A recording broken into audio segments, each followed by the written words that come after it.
बताएंगे। पानी मारे ना उधर कोना कोना में, तब उधर कितना चूहा हुआ है, सब उधर से निकल के भाग गया। लास्ट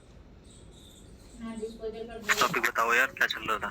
तो URL pattern, URL pattern, URL pattern side number पता है किसी को कुछ?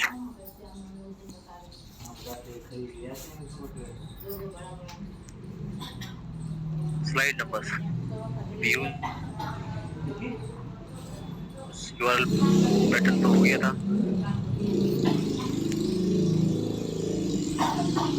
सब समझेंगे, यहाँ से यहाँ तक सब पूरा एक साथ कवर करेंगे।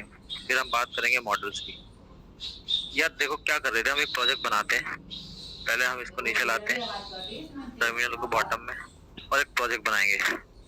Django dash admin start project tool 1, ठीक है। ये देखो प्रोजेक्ट आ गया। अब आगे की फाइल से आपको कोई लेना देना नहीं है, अब आपको अपने प्रोजेक्ट से लेना है। ये जो फाइल बनी ना, होम इंडेक्स या DRF, इनसे अभी कोई लेना देना नहीं है आपको, ओके।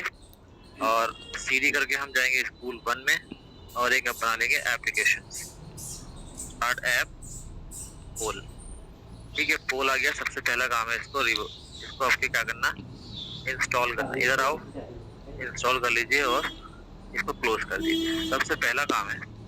अभी तक आप क्या कर रहे थे, एक व्यू बनाएंगे हम, ठीक है। व्यू होम, ठीक है भाई। अब तक कोई चीज नहीं है, अभी तक आप सब जानते हो।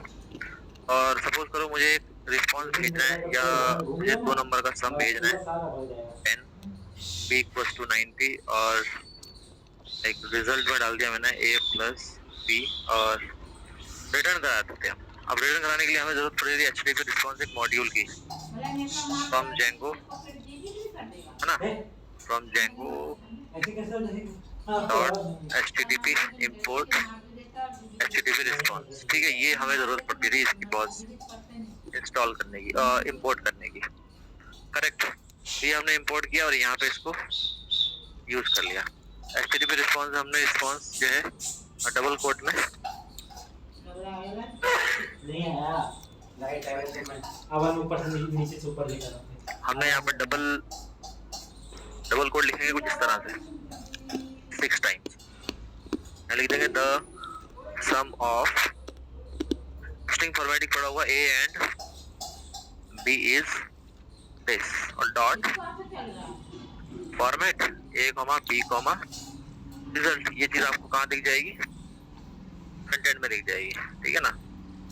कट कर लिया इसको मैंने, और पहले मैं इसको h1 में डाल दूंगा और h1 कॉपी कर लूंगा। बड़ा प्रॉब्लम हो रहा है मुझे h1 लिखने में। आप देख रहे हैं कि हमें यहाँ कितनी प्रॉब्लम हो रही है मतलब HTML का कोड लिखने में, करेक्ट। सो अब सेकंड काम है हमारा इसकी यूआरएल बनाना। यूआरएल सब रिपीट हो रहा है, ठीक है ना। ये चीजें रिपीट हो रही है कि नहीं। फ्रॉम पोल इंपोर्ट यूज कर लेंगे, ठीक है। यूज करने के बाद हम पाथ लिख देंगे। अब देखो पाथ में जो है कुछ नहीं दे रहा हूँ मैं इस बार नई तरीके का पाथ लिख रहा हूँ मैं, ठीक है।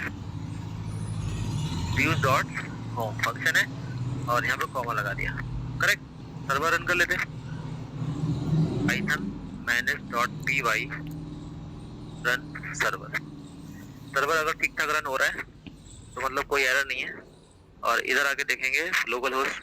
अब देखिए, ध्यान से देखिए, मैंने यहाँ पे कुछ भी नहीं लिखा है। मैंने जो बात है यहाँ पर, हम पहले अब तक जो लिखते आते थे, बोलो ये सुनो, आवाज आ रही है मेरी सभी को? मंजीत, हमें ऑडिबल? तुलसी? हाँ जी सर आ रही है। अब तक यहाँ पर हम कुछ ना कुछ लिखते थे, स्ट्रिंग लिखते थे, कुछ भी ABCD XYZ होम कुछ भी लिखते थे, हम स्ट्रिंग में लिखते थे। बट अब इस बार हमने कुछ नहीं लिखा। जब हमने कुछ नहीं लिखा तो हमें यहाँ पर भी कुछ हिट नहीं करना है, हमें सिर्फ लोकल होस्ट चलाना है। ये हमारा लोकल होस्ट चल गया, ये पोर्ट चल गया, ठीक है। अब यहाँ पर आपको स्लैश करके कुछ भी टाइप करने की जरूरत नहीं है, क्योंकि इस पाथ से अब कुछ है ही नहीं। लोकल होस्ट पर आपका क्या है, लोकल होस्ट से आपका ये फंक्शन चल रहा है, यानी कि यहाँ से रिक्वेस्ट होम में गई, होम से रिक्वेस्ट ये आ गई, इस रिक्वेस्ट ये आ गई, इसने देखा कि ये रिक्वेस्ट यहाँ पे आ रही है, और ये जो फंक्शन है ये क्या रिटर्न कर रहा है, रिस्पॉन्स रिटर्न कर रहा है, ठीक है। तो ये पूरा प्रोसेस, रिक्वेस्ट और रिस्पॉन्स का प्रोसेस, हर एक इंटरनेट पे जो चीज आप सर्च करते हो वो इसी तरह से काम करती है। यहाँ पे सर्च करते हो आप, ये रिक्वेस्ट यहाँ पे आती है, सॉरी यहाँ से आने से पहले कहाँ आती है, यूआरएल पे हिट होता है, अब वो मैच करती है यहाँ पे, यहाँ से मैच करती है कि क्या इस रिक्वेस्ट पे यानी कि इस यूआरएल पे कोई व्यू अवेलेबल है। तो यस, अगर अवेलेबल हो गया, मैच हो गया, तो ये व्यू फिर जो है यहाँ पे आएगी रिक्वेस्ट, और यहाँ से ये फंक्शन जो है रिटर्न कर देगा रिस्पॉन्स। समझिए। अब इस रिक्वेस्ट रिस्पॉन्स के बीच में आप बहुत सारी चीजें करा सकते हो, है ना।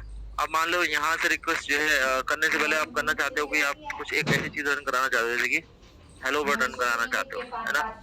हेलो वर्ड इसके बीच में है ये रिक्वेस्ट रिस्पॉन्स की, तो ये चीज पहले चल जाएगी। ये जो प्रिंट है ना, ये कब चलेगा? देखो मैंने इसको रिफ्रेश किया और मुझे यहाँ पे दिख गया, देखो नीचे टर्मिनल में हेलो वर्ड। तो जो चीज आप प्रिंट के अंदर लिखते हो वो आपको टर्मिनल में दिखाई देगी, ठीक है। और जो चीज आप यहाँ पे लिखोगे वो आपको ब्राउजर में दिखाई देगी। बात समझ में आई भी सबके? Yes sir. क्लियर है सभी के लिए? अब देखो हम एक अब नई चीज पढ़ने जा रहे हैं कि अगर हमें बहुत बड़ा वेब पेज बनाना पड़ गया, मान लो यहाँ पे HTML, CSS और जावास्क्रिप्ट यूज करनी है, तो हम कैसे यूज करेंगे? हमने पढ़ा क्यों है HTML, JS और CSS, ये हमने पढ़ी क्यों है? ठीक है, वही चीज हम पढ़ने जा रहे हैं। ठीक है, हम लिखेंगे वर्किंग विद टेम्पलेट्स। HTML को हम क्या बोलते हैं? टेम्पलेट्स बोलेंगे। यहाँ पे एक फंक्शन बना रहा हूँ, या इसी को देखो, है ना, इसको कंफ्यूज हो जाएगा। दूसरे फंक्शन को हम नहीं करते, इसी को मॉडिफाई करते हैं। ठीक है, अब मैं ये चीज हटा रहा हूँ यहाँ से, ये क्योंकि ये अब मैं करवा चुका हूँ आपको पहले, ये हटा दिया मैंने। अब हमें यहाँ पर एक फंक्शन मिलता है जिसका नाम है रेंडर। ठीक है, रेंडर एक फंक्शन है, ये क्या करता है? ये चीजें आपको जो रिक्वेस्ट है, उस रिक्वेस्ट से चीजों को बाइंड करके रिस्पॉन्स भेज देता है टेम्पलेट में। ठीक है, होल्ड अ सेकेंड।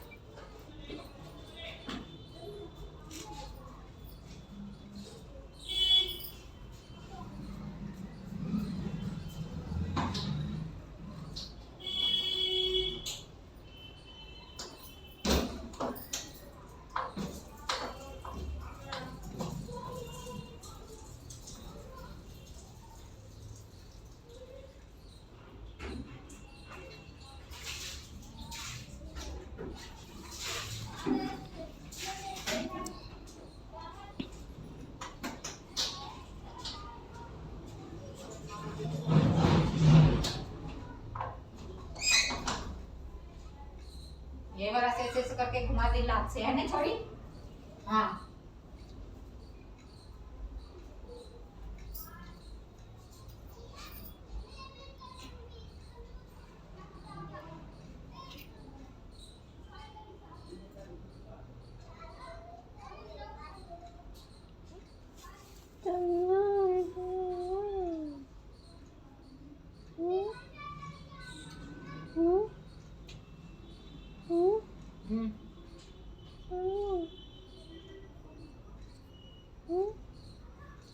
जाने का तो अभी चलो उसमें क्या।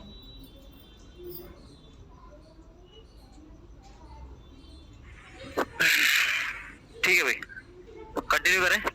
रेंडर फंक्शन क्या करता है? ये आपको रिस्पॉन्स भेजता है। देखो अभी 3:30 बजे लोग आ रहे हैं। अदिति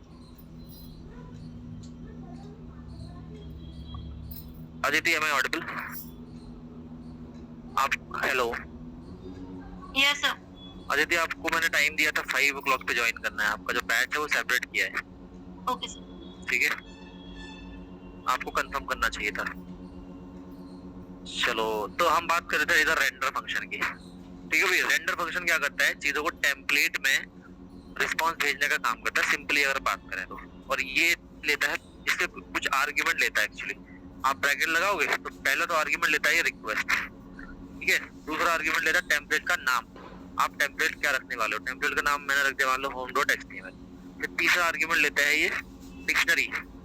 डिक्शनरी में जो चीज अब ये डिक्शनरी का मैं यूज बताऊंगा कि रिजल्ट लिखा मैंने यहाँ पे रिजल्ट, और इस डिक्शनरी में ये जो रिस्पॉन्स था हमारा रिजल्ट, ये हमने यहाँ पे पास कर दिया एज अ वैल्यू।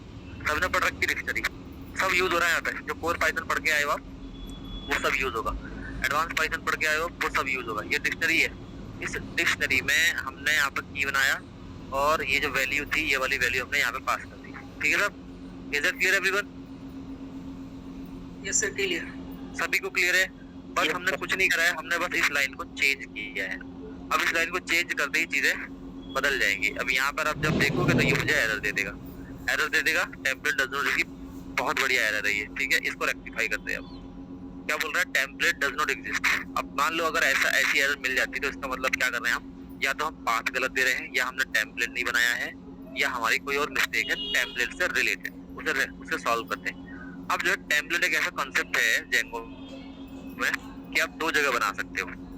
आप हर एक एप्लीकेशन के टेम्पलेट जो अलग अलग बना सकते हो, और सारी एप्लीकेशन के टेम्पलेट आप प्रोजेक्ट लेवल बना सकते हो।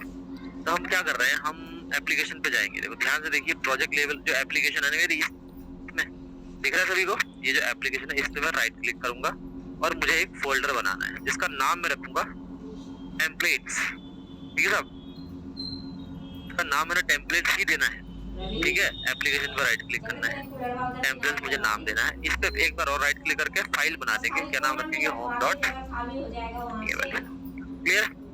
अब देखो इसको टेम्पलेट मिल जाएगा, मैं इसको रन कराता हूँ, और नहीं अभी नहीं मिला, तो यूआरएल नहीं दिया होगा, यूआरएल तो दिया है यार हमने, home.html लिखा कहाँ पे, नहीं यहाँ पे नहीं, यहाँ पे जरूरत नहीं, कहाँ, यहाँ home.html, नहीं यहाँ जरूरत नहीं है home.html की, ठीक है। इसको जो छोटा सा एक कोड लिख देते हैं, ये बेसिक वाला, यहाँ पे लिख देते हैं होम, और यहाँ पर हम h1 पास कर देते हैं। यहाँ पे लिख देता हूँ दिस इज अ बेसिक, लिख रहा हूँ ये बेसिक टेम्पलेट्स फॉर डिजाइन, ठीक है। लिख देना यार, स्पेलिंग जो है इग्नोर करो। ओके, अब मैं सर्वर एक बार स्टॉप कर लेता हूँ। आई थिंक मेरा सर्वर जो है दोबारा रन कराना पड़ेगा मुझे। मैंने यहाँ पे आके रिफ्रेश करा और मुझे ये चल गया, सर्वर में इश्यू हुआ था, सर्वर को आपको दोबारा रन कराना पड़ेगा। So this is basic templates for designing. अब भैया यहाँ पे HTML लगा सकते हो, आपके पास पूरा कंट्रोल है। और यहाँ पे लगा हुआ बॉडी, और यहाँ पे आप लगा दो क्या, बैकग्राउंड कलर होता है ना,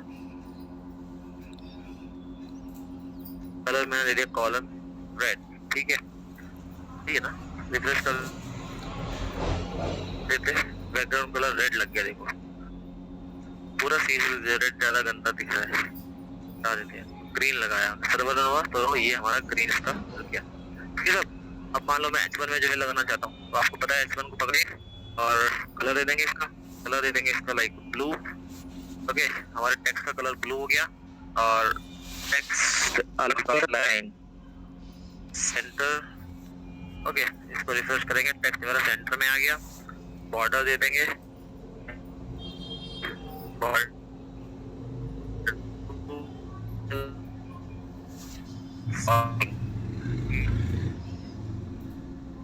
आ गया, सॉलिड पिंक और पैडिंग दे देते, पैडिंग दे दोगे तो 10 पिक्सल आ जाएगा। बॉर्डर का बैकग्राउंड अलग कर देते ना, H1 का बैकग्राउंड, तो बैकग्राउंड कलर जो है ये वाला कॉपी पेस्ट किया मैंने और ये यहाँ पे चिपका दिया। इसको हम रख देते हैं एक्वा। हाँ, एक्वा कलर थोड़ा ज्यादा दिखता है, तो देखो बैकग्राउंड कलर एक्वा आ गया। बॉर्डर रेडियस दे दो, बॉर्डर डैश रेडियस, और इसमें चारों कॉर्नर से दे रहा हूँ। बॉर्डर रेडियस लग गई, देखो 2 पिक्सल। 10% में दे सकते हो यार, परसेंट में दोगे तो ये सर्कल बन जाएगा, ठीक है। ये देखो, अरे यार ये तो गलत लग गई, 30 पिक्सल कर देता हूँ, ऊपर वाली कॉर्नर पे लगी है। So this is what 30 pixel, समझ रहे ना, ये लग गया। अब यहाँ पर आप वो बना सकते हो अपना नेविगेशन बार जो होता है। आया समझ में सबको कि कैसे हम यूज कर रहे हैं। अब देखो क्या है सर, ये टेम्पलेट कहाँ से आया? ये हमने बनाया, आया कहीं से नहीं है। अच्छा, एक अलग से फोल्डर बनाया टेम्पलेट का। आपको जब मैं बता रहा था कि लाइक अगर राइट क्लिक करो फोल्डर बनाओ, तब मतलब आवाज नहीं आई थी मेरी, क्या हुआ? सर ये तो समझ आ गया था, home.html वाला फोल्डर में टेम्पलेट नहीं समझ आया था मुझे। टेम्पलेट अलग से बनाना फोल्डर सर? यस, इस पर राइट क्लिक करना है एप्लीकेशन पे और एक फोल्डर बनाना है, फिर इसके अंदर एक और फाइल बनानी है home.html, ठीक है। अभी क्या करो, पहले इतना कर लो, नहीं तो फिर चीजें कॉम्प्लेक्स होती चली जाएंगी। इतना नोट करें। अब इस HTML रिस्पॉन्स क्या है, फिलहाल की जरूरत नहीं है, ऐसा इसकी जरूरत पड़ती है हमें, लेकिन अभी के लिए जरूरत नहीं है। तो करिए स्टार्ट। और ये टेम्पलेट हमारा रेडी, हमारा लास्ट में बाकी है मॉडल, और पूरा डिजाइन पैटर्न हमने कवर कर लिया है। तो आपने देखा कि टेम्पलेट क्या है। टेम्पलेट एक यूआई बेस्ड मतलब आर्किटेक्चर का एक पार्ट है जो यूजर जिससे इंटरेक्ट कर सकता है। ठीक है, तो आई होप सबके समझ में आ गई ये चीज कि किस तरह से रिक्वेस्ट रिस्पॉन्स काम करती है।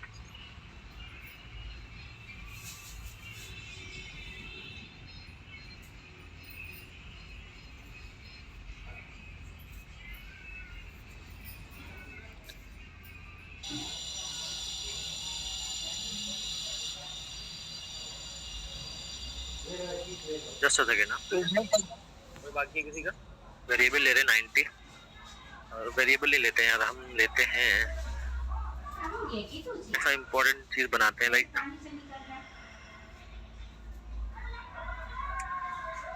एज ले लेते हैं। हाँ, एज इक्वल्स टू ले लेते हैं समथिंग, कंडीशन स्टेटमेंट लगाएंगे if age is age less than 10, तो रिटर्न करा देंगे क्या, रिटर्न रेंडर रिक्वेस्ट, और हम एक टेम्पलेट बनाएंगे इंडेक्स डॉट एचटीएमएल, और इसमें पास कर देंगे एज ये। ठीक है, if age less than equal अगर 20 है तो हम रिटर्न करा देंगे रेंडर रिक्वेस्ट, और सेम टेम्पलेट ही रन कराना है इंडेक्स डॉट एचटीएमएल, और यहाँ पर हमें सेम चीजें पास करनी है। एज होनी चाहिए उसकी नहीं, ठीक है, एल्स रिटर्न कर दो।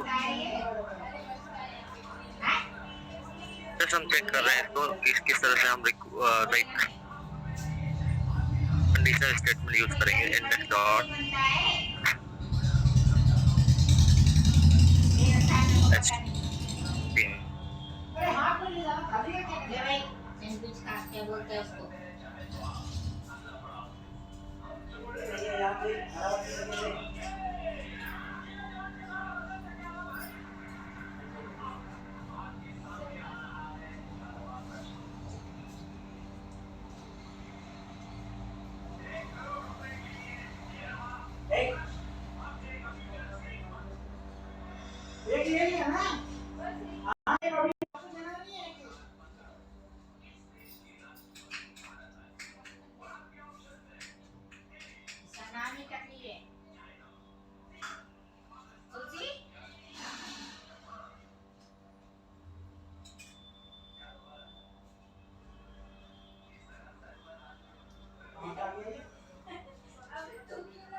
लेके आएगा ना, मम्मी एक ही बनाया सब पैसे का, अभी सब ब्लेड खत्म हो गया, पेट खत्म हो गया। हाँ लेते नहीं ले, देखो इसको दे, तू अभी बना ही रहा है, ये बड़ा कहाँ से आया?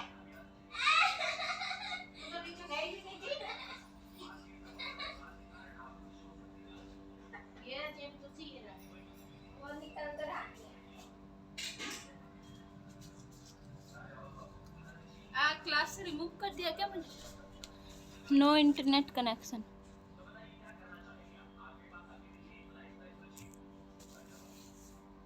रवि एक और हो गया। करेंगे तो लिमिट लगाएंगे और यहाँ एज लिख देंगे।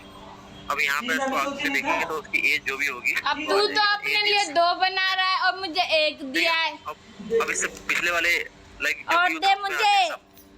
हमारे पास जब सम था ये पास कर रहे थे हम। अभी जो आप रिजल्ट देख रहे हैं ना, ये रिजल्ट हमें पास करना है इस टेम्पलेट में, यानी कि इस टेम्पलेट में पास करना है, इसमें यहाँ पे। ठीक है, अब हम यहाँ पे लिख देंगे H1 के अंदर the sum इसमें तो चीज ही नहीं है। Curly braces. ठीक है, अब जो रिफ्रेश करेंगे इस वाले पेज को तो यहाँ पे आ जाएगा the sum is 100। ठीक है भाई, समझ में आया सभी को? हाँ जी और सर। इसका द सम इज 10।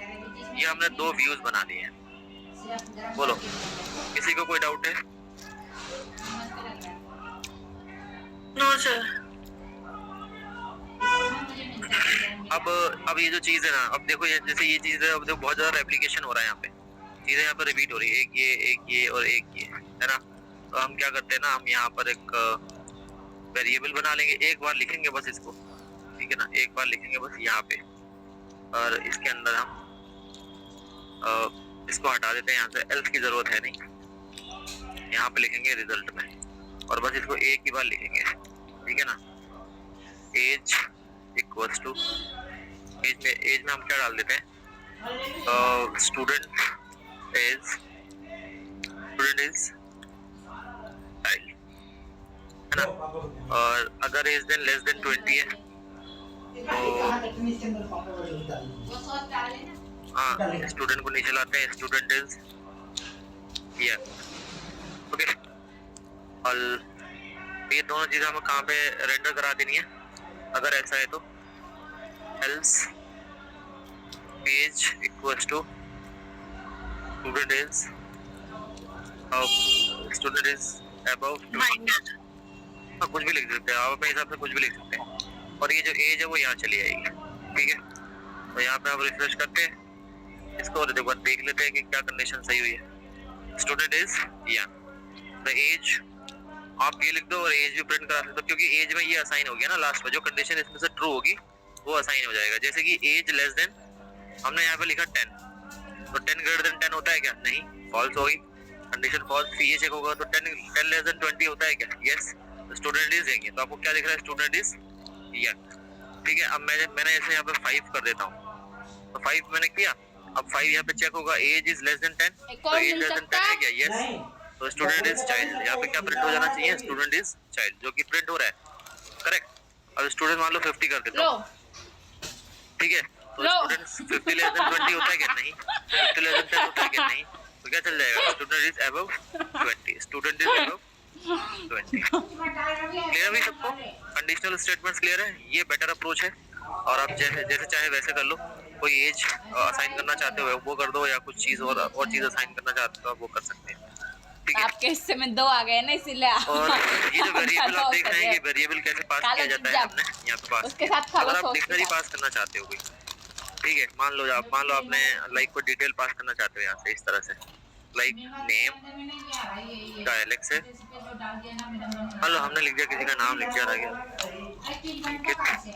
अरे दूध से ही बनता है, फटा हुआ दूध से। और किसी की एज है समथिंग, एज हमने मान ली समथिंग कितने, एड्रेस दे दिया मैंने इसको दिल्ली, राइट? और इसका लाइक वेट दे दिया हमने, वेट दे दिया समथिंग पॉइंट समथिंग, ओके? तो अब ये डिक्शनरी कैसे पास करेंगे? डिक्शनरी जो है यहाँ पे पास करेंगे, डिक्शनरी तो ऑलरेडी बनी हुई है, इसको एक और dt नाम का वेरिएबल बनाएंगे और डेटा को हम यहाँ पे पास कर देंगे। और ये जो dt वेरिएबल है, इस वेरिएबल को हम यूज करना है कहाँ पे? इस टेम्पलेट में, यानी कि index.html, करेक्ट? तो यहाँ पे लिखेंगे लाइक h1 में लिख देते हैं, h2 में लिख देते हैं, डिक्शनरी इज डबल करली ब्रेसेस में, तो यहाँ लिखेंगे क्या? dt आ रहा था ना, तो dt लिखेंगे, यहाँ से रिफ्रेश करेंगे इसको, तो ये देखो हमें डिक्शनरी इस तरह से कुछ मिल गई है। आया समझ में? भाई बेसिक डेटा स्ट्रक्चर्स कैसे पास करते हैं हम पाइथन के टेम्पलेट्स में, तो वो हमने यहाँ पर देखा है। ओके, चलो नोट कर लो और बाकी अपना आगे बढ़ेंगे। फिलहाल इतना नोट करिए और ये अपने 2-3 फंक्शन बनाइए। यूट्यूब में देख ले कैसे बनता है।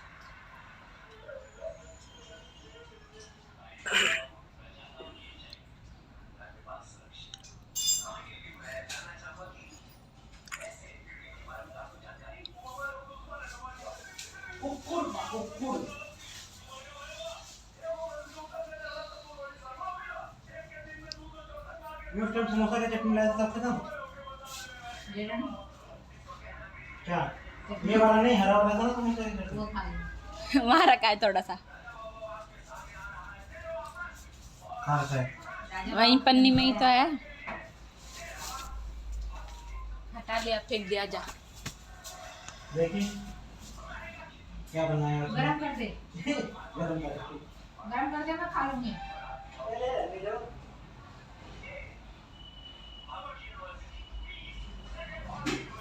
भाई बड़ा वाला प्लेट ले लो, बड़ा वाला। ये ना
इमेजेस का काम और रह गया, और इमेजेस ऑडियो वीडियो तो इसी प्रोजेक्ट में बता रहा हूँ मैं।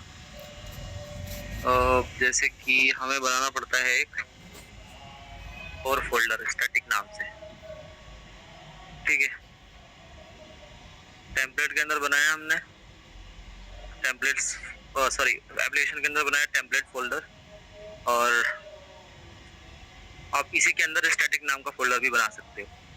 तो थोड़ा सा चीज़ें कॉम्प्लेक्स हो जाएंगी, समझने में थोड़ी दिक्कत होगी, बट थोड़ा सा पेशेंस रखिएगा, और इसकी जब बाद में आप प्रैक्टिस करोगे तो समझ में आ जाएगा। अब ये जो टेम्पलेट था ना, ये टेम्पलेट आप बाहर भी बना सकते हो, लेकिन जब आप बाहर बनाओगे यानी कि यहाँ पे बनाओगे, इस डायरेक्टरी में बनाओगे, तो आपको थोड़ा सेटिंग्स और DOI फाइल में कॉन्फ़िगरेशन करना पड़ता है, थोड़ा चेंजेस करने पड़ते हैं, ठीक है। तो वो आपको थोड़ा खुद से देखना है। अब हम बात कर रहे हैं थोड़ा स्टैटिक फाइल्स की, ये स्टैटिक फाइल्स हम कैसे लगाएं। इस एप्लीकेशन से रिलेटेड एक हम फोल्डर बनाएंगे जिसका नाम रखेंगे हम स्टैटिक, ठीक है। जैसे टेम्पलेट रखा ना वैसे इसका स्टैटिक रखेंगे। इसके अंदर एक सब फोल्डर बनाएंगे जिसमें हम रखेंगे CSS। स्टैटिक के अंदर एक फोल्डर बनाएंगे जिसमें हम रखेंगे इमेजेस, राइट। अब देखो दो फोल्डर है इसके अंदर, बड़े ध्यान से बनाने हैं, बहुत ही ध्यान से बनाना है। स्टैटिक फोल्डर, स्टैटिक के अंदर CSS के अंदर इमेजेस। अब यार ये CSS हम क्यों बना रहे हैं यहाँ पे? CSS इसलिए बना रहे हैं, जैसे कि मैंने आपको बताया था, ये हमने CSS लगाया होम पेज में, तो ये अप्रोच अच्छी नहीं होती है CSS लगाने की, ठीक है। और CSS लगाने के लिए जब हम CSS पढ़ रहे थे तो मैंने आपको 3 तरह से CSS लगाना बताया था। एक तो बताया था आपको मैंने इनलाइन, दूसरा बताया था इंटरनल, और तीसरा बताया था एक्सटर्नल, ठीक है।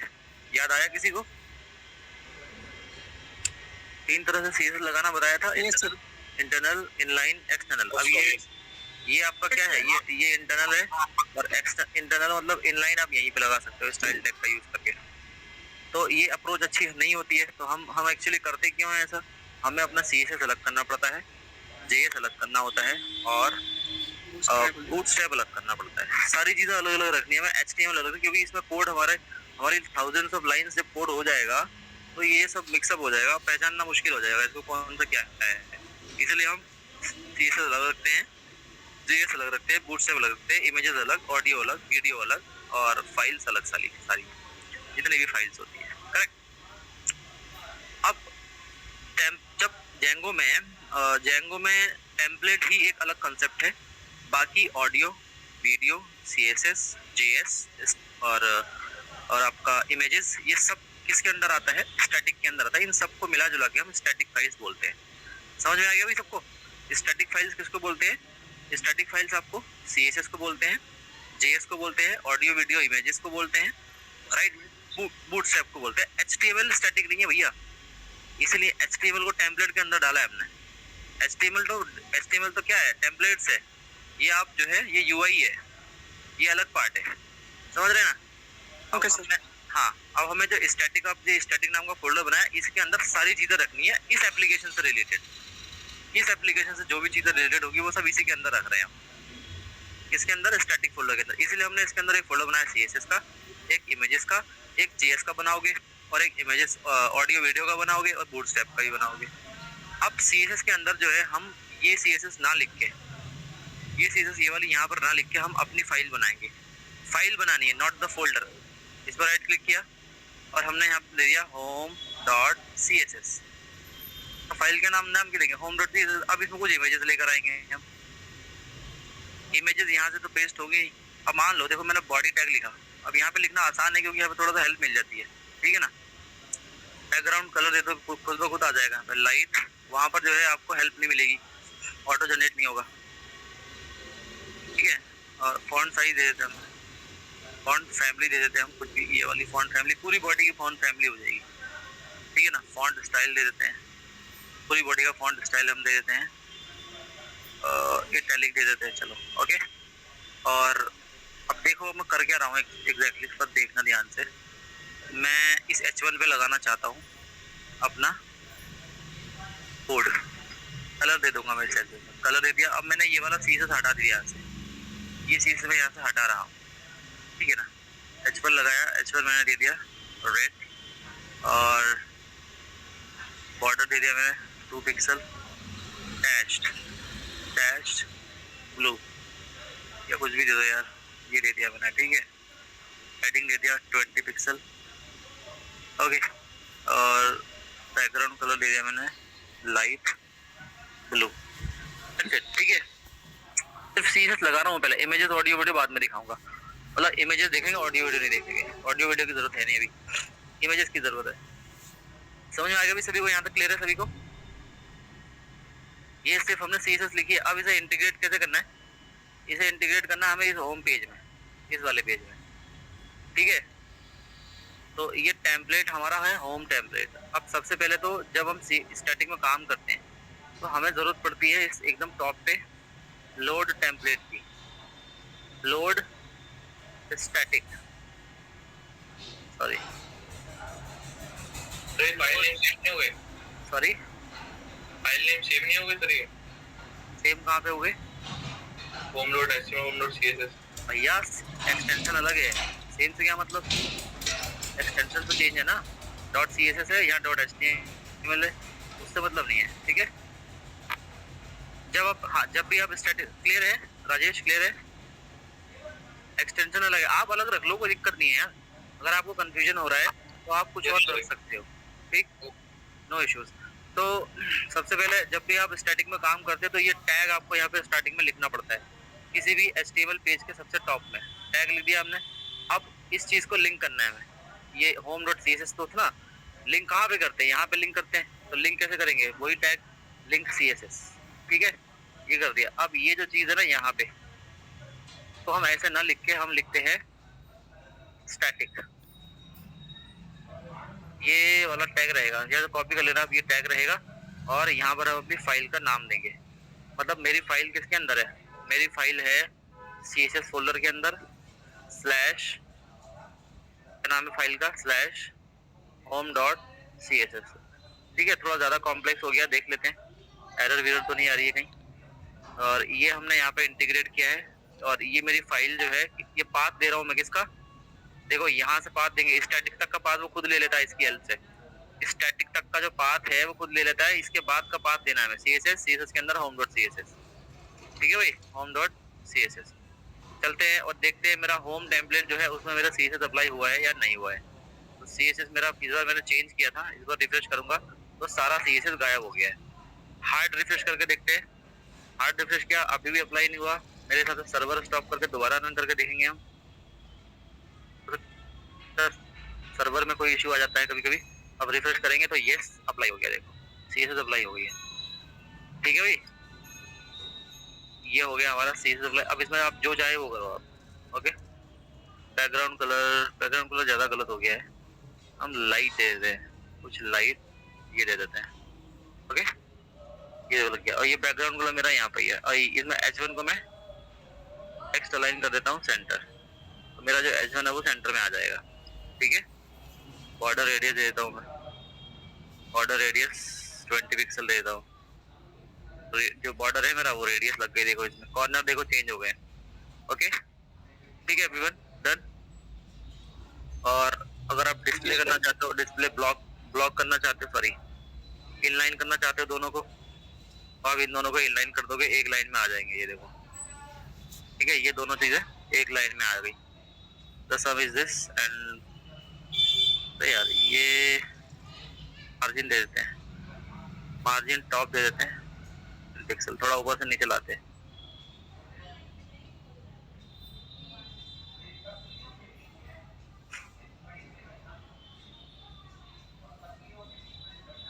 हमने कहा ये पैड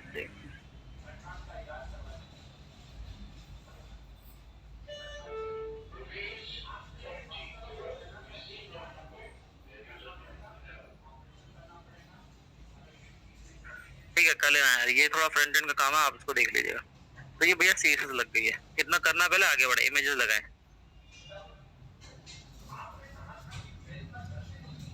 क्योंकि हमारे पास जब यहाँ पर 10 टेम्पलेट हो जाएंगे ना, 10, 20, 50 टेम्पलेट हो जाएंगे, तब आपको दिक्कत होगी समझने में, ठीक है। इसलिए हम इसका नाम और इसका नाम, इससे क्या होगा, home.html है, तो इससे ये होगा कि भैया home.html का जो CSS होगा वो home.css में लिखा हुआ होगा, तो आप सीधा यहाँ जाओगे, इस टेम्पलेट में चेंज करोगे तो उसके जो इफेक्ट होगा वो आपको इस वाले टेम्पलेट में दिखाई देगा। क्योंकि कोड इतना कॉम्प्लेक्स हो जाएगा कि आपको नाम जो है रिलेटेड रखने ही पड़ेंगे। अगर आपने उल्टे पुल्टे नाम रख दिए तो आप समझ नहीं पाओगे कि मेरा जो है HTML कहाँ है और CSS कहाँ पर है। Is it clear? सो अब इसमें हम आते हैं और हम देखते हैं हमारे पास इंडेक्स में क्या है। इंडेक्स में हमारे पास है ये चीज़, ठीक है। अब इंडेक्स तो CSS रहा ये, इसका हम देते हैं बॉडी टैग, बैकग्राउंड कलर हम मान लो इसमें देना चाहते हैं समथिंग, ये दे दिया, कुछ भी दे दिया हमने, आप ठीक है। H1 टैग में हम देना चाहते हैं कलर, टैग का कलर ये, और इधर आते हैं और हमने देखा कि हमारा यहाँ पे बॉडी का कलर लग गया है और लगा नहीं है, और मुझे लग रहा है सर्वर स्टॉप करना पड़ेगा है। नहीं सर्वर स्टॉप नहीं करना पड़ेगा, हमने उसको लिंक हमने इसको